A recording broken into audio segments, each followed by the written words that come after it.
Há um lado da nossa vida que só reconhece a linguagem do desejo. Ele não quer conversa com a razão, com a lei, não quer bater papo com o Espírito Santo, não quer saber nem mesmo de evangelho. O que essa área da nossa vida tão somente deseja é satisfazer todos os seus apetites. Ninguém está mais preparado para lidar com o seu lado sombra ou com as sombras da sua vida do que aquele que reconhece a sua propensão para o mal. Eu me lembro que uma vez eu conversava com um amigo, falávamos sobre uma determinada iniquidade, e ele me disse o seguinte, que se me afigurava como absurda. Eu disse para ele o seguinte, eu não me imagino envolvido com esse tipo de coisa. Ao que ele virou-se para mim e disse, Antônio, até nisso eu vigio, porque eu estou certo que a melhor forma de precaver do envolvimento com o pecado é desconfiando de mim em tudo. Então nós precisamos estar atentos para isso. Reconhecer a nossa tendência ao egoísmo, a fim de que saibamos como somos propensos a nos comportar de modo a nos sujeitarmos aos ditames do nosso egoísmo. E desse modo, nas ocasiões em que vemos os nossos interesses prejudicados, sabe? Quer dizer, vigiarmos quanto à possibilidade do nosso lado sombra se manifestar. Eu não estou dizendo com isso que o nascido de novo tem duas naturezas em guerra em sua vida. A Bíblia ensina que se alguém está em Cristo, é nova criatura, as coisas antigas passaram e eis que tudo se fez novo. A promessa do Evangelho aponta não apenas para o perdão de pecados, mas para a formação de um coração novo. Contudo, a Bíblia fala da luta do melhor cristão até mesmo com a carne, com aquilo que resta da antiga natureza em sua vida. Agostinho falava sobre a lembrança do pecado, quer dizer, aquela recordação do prazer da iniquidade que praticamos, aquela satisfação que experimentamos e que faz, portanto, com que essa memória milite contra a nossa santificação. É sobre isso que Jeremias falou no capítulo 2, verso 24 do seu livro, numa mensagem dirigida à totalidade da nação, a Israel. Ele diz assim, olha só, verso 24 do capítulo 2 do livro do profeta Jeremias. É uma linguagem bem psicanalítica. Quando eu leio esse versículo, por que eu estou dizendo isso? Eu me lembro do conceito freudiano de pulsão, sabe?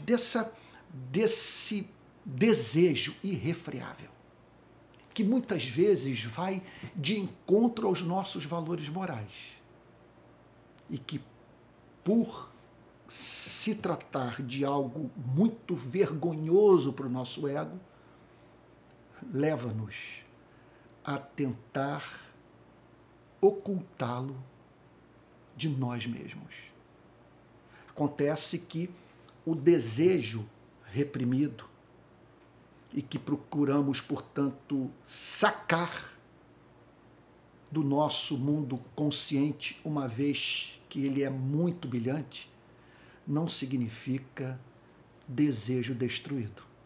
É mais ou menos a linguagem do apóstolo Paulo na carta aos Romanos, capítulo 1, verso 18, quando ele diz que a ira de Deus se revela do céu contra toda impiedade e perversão dos homens que detêm a verdade pela injustiça. Sobre o que o apóstolo Paulo está dizendo? Sobre o movimento de alma de coração do ser humano que tem como objetivo suprimir a verdade de Deus. Agora, essa verdade suprimida não é destruída e fica ali clamando por satisfação.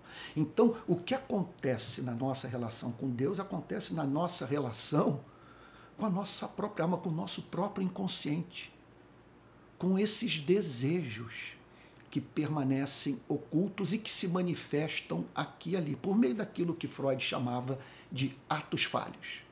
Pois bem, a Bíblia usa uma linguagem, mas muito forte, para descrever esse desarranjo em que nós nos encontramos. Esse colapso da razão, essa incapacidade de usarmos o cérebro para controlarmos o nosso comportamento. E o pior, os nossos sentimentos. Olha o que diz Jeremias, repito, no capítulo 2, verso 24. Você é como uma jumenta selvagem. É uma linguagem dura. Alguns podem dizer, mas essa não é uma forma sábia de se dirigir a uma nação. Mas quando essa nação está envolvida com crime,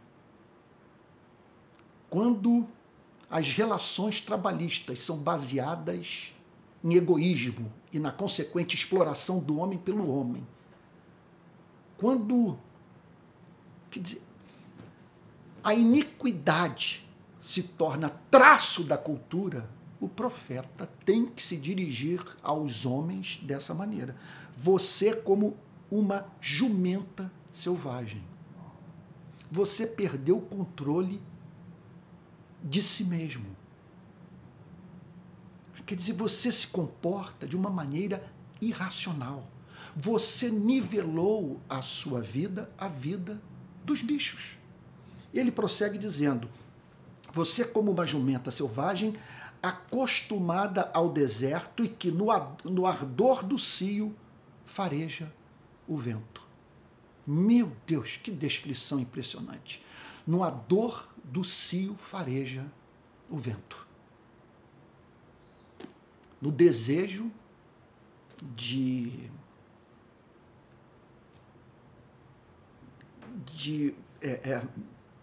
manter, quer dizer, um contato com um animal da sua espécie, ela, portanto, é levada a seguir a lógica do desejo. Então, quer dizer, o desejo, portanto, elabora a teologia. O desejo faz com que o estudioso das Sagradas Escrituras declare que algumas passagens são inspiradas e outras não. É o desejo, portanto, que faz com que o ser humano trabalhe duro para converter Deus aos seus interesses pessoais. Deixa eu contar uma história vivida por mim anos atrás, aqui em casa. Nós tínhamos um cachorro labrador, né, de lembrança inesquecível, o Muffet, um labrador, aquele labrador puro, branquinho, um doce de cachorro. Viveu conosco durante 13 anos. Um dia, ele estava no jardim aqui de casa, quando apareceu uma cadelinha no cio. E ele ficou alucinado. Essa cadelinha sentou em frente à cerca do jardim da nossa casa, e ali ficou, e ele, portanto, desvairado. Lá pelas tantas, o dono da cadelinha leva a cachorrinha, sabe? Se não me falha a memória, era um husky siberiano, né, dessa raça. E levou então a cachorrinha. O Muffet coloca, meu santo cachorrinho, sabe, o meu santo labrador, coloca a cabeça para o lado de fora da cerca e põe assim o focinho no lugar onde aquela cadela estava sentada. Eu olhei para aquilo e eu falei, meu Deus, eu sou igual ao meu cachorro. Meu Deus, eu sou um ser do desejo. Eu tenho instintos. Contudo, ao me ver no meu cão labrador, eu pensei, contudo, eu fui criado à imagem e semelhança de Deus. Eu nasci de novo, eu tenho uma nova natureza, eu tenho amores maiores na minha vida e que devem, portanto, regular, condicionar, dirigir a totalidade da minha existência, não um instinto que muitas vezes tenciona se sobrepor àquilo que é incompatível com os meus valores, com aquilo pelo que eu devo dar a minha vida. Então, essa é uma linguagem que nos chama para voltarmos a nos comportar como seres humanos. Quando Jeremias diz, você é como uma jumenta selvagem, acostumada ao deserto e que no ardor do cio fareja o vento. Quer dizer, ele está dizendo o seguinte, você pode ser comparado a esse animal. Sabe, que quer manter relação com o outro no ardor, como se estivesse, portanto, no ardor do cio. Ou seja, a sua vida é condicionada pelo desejo. Você se desconectou da realidade. Aí talvez alguém esteja dizendo, Antônio, mas dá para ser diferente? Mas olha, por favor, diga se eu sou moralista quando eu declaro que dizer não para certos desejos significa nós dizermos sim para o amor. O que justifica, por exemplo, você entrar no casamento de uma pessoa e o destruir. Você está entendendo o que eu estou falando? Tem horas que o amor pede que a gente não dê vazão à raiva, não dê vazão aos nossos instintos, não dê vazão aos nossos sentimentos, quando esses sentimentos nos levam, na perspectiva, por exemplo, de corrigirmos uma injustiça praticada contra nós, praticarmos uma injustiça ainda maior. Então, Jeremias se levanta e diz, quem a impediria de satisfazer o seu desejo? Você está entendendo o ponto? Olha, isso aqui é de uma sinceridade impressionante. Quem a impediria de satisfazer o seu desejo? A situação se tornou irrefreável. Olha, nós temos que pensar numa declaração como essa, nessa pergunta, quando vemos, por exemplo, um programa de educação pública como panaceia. De julgarmos, portanto, que pessoas que não nasceram de novo são capazes de se comportar como aqueles que tiveram um verdadeiro encontro com Cristo. O ceticismo aqui é total. Quem a impediria de satisfazer o seu desejo? Você é governado pelas suas paixões. Suas paixões contaminam tudo aquilo com que você se relaciona. E aí o profeta termina o verso, meu Deus do céu, fazendo uma aplicação impressionante, chocante, perturbadora. Ele diz o seguinte, sendo essa a sua condição, como você é uma cidade sem muros, como a sua vida é governada não pela razão, não pelo amor, mas pela lógica do desejo pecaminoso, os que a procuram não têm de fatigar-se. No mês dela, acharão. Como você se encontra no cio, na propensão para a prática do mal, o que ele está dizendo é uma linguagem fortíssima. Quem procurar você não vai ter que trabalhar duro para levar você para a cama. Eu não estou falando aqui exclusivamente sobre sexo, porque nós podemos ir para a cama com o adversário a fim de gerar filhos ilegítimos para ele. O que Jeremias está dizendo é o seguinte, você está aberto, aqui a linguagem de contexto de idolatria, você está aberto para a idolatria, para romper o seu pacto com Deus, o que já está em curso, em razão do fato que você se comporta como se a vida consistisse nesses 80 anos de existência que Deus designou para a maior parte da humanidade. Você deixou de ver a vida sob a perspectiva da eternidade. Você deixou de ser humano, de usar o cérebro, de ser seguidor daquele que diz: Pai, tudo te é possível. Se possível, afasta de mim esse cálice. Contudo, não seja o que eu quero, e sim o que tu queres. Eu não vejo como moralismo trazer uma mensagem como essa para você e para mim. O cristianismo não é contra o desejo.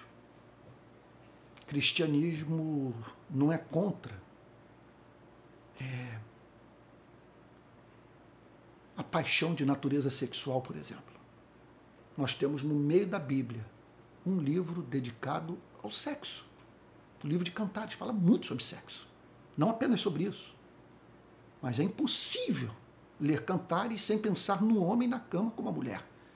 E os dois ensandecidos de fissura, um pelo outro.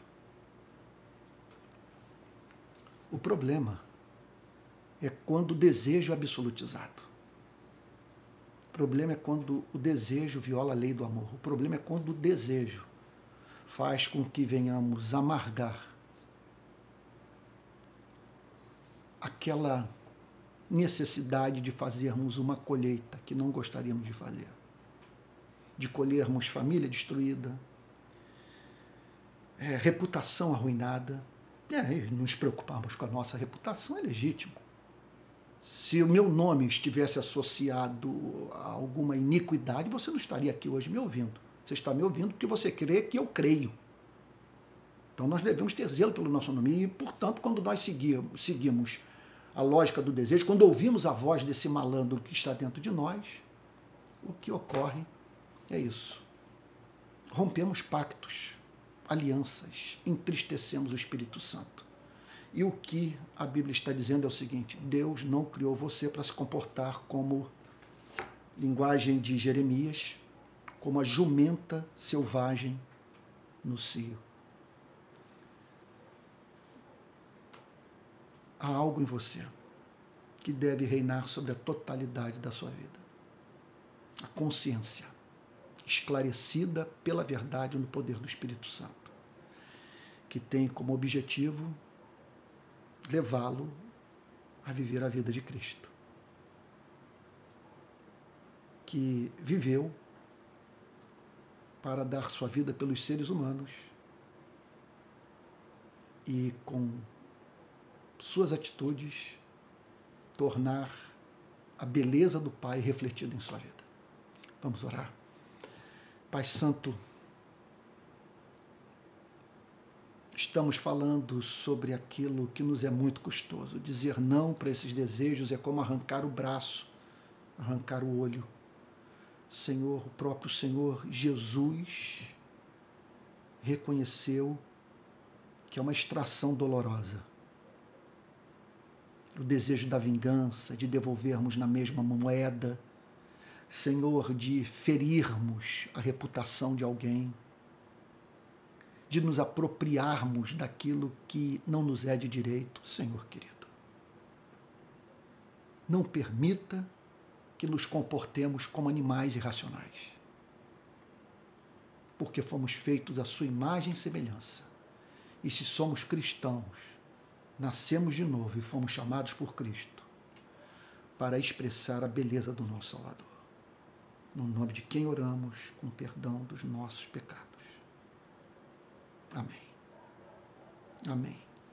Meu querido irmão, minha querida irmã, espero de coração que o programa de hoje tenha abençoado sua vida. Caso você queira contribuir com esse ministério, você pode fazer a sua oferta para esse Pix, palavraplena@gmail.com, ou então se tornar membro do meu canal de YouTube, o que muito me honraria, tá bom? Que Deus o abençoe e o guarde, faça resplandecer o seu rosto sobre você e tenha misericórdia de você, que sobre você ele levante seu rosto e lhe dê a paz. E até o próximo Palavra Plena.